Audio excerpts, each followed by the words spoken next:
الله اکبر الله اکبر لا اله الا الله والله اکبر الله اکبر ولله الحمد دا تکبیرات تشریق دي د متعلق مسله واوري هر جمعنا بعد جماعت مستحبه نه بعد په اوچت आवाज سره ویل په مسلمانو باندې واجب دي درې ځله بیا وای درې ځله بیا وای درې ځله بیا وای څنګه به وای الله اکبر لا اله الا الله والله اکبر الله اکبر ولله الحمد دا تکبیرات تشریق دي هر جمعه بعد کله به شروع کیږي الحمدلله بختور ورځ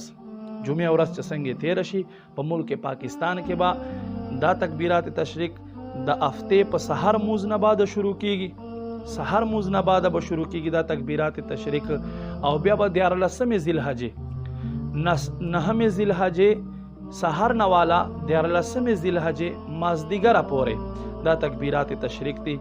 خامخای وای زده کوي او نور مسلمانانو ته زمونږ دا پیغام ورسوي خصوصا دا ویډیو در سره شیر کوي چې موږ مسلمان هم دې مسلې نه خبر شي وما علی الا البلاغ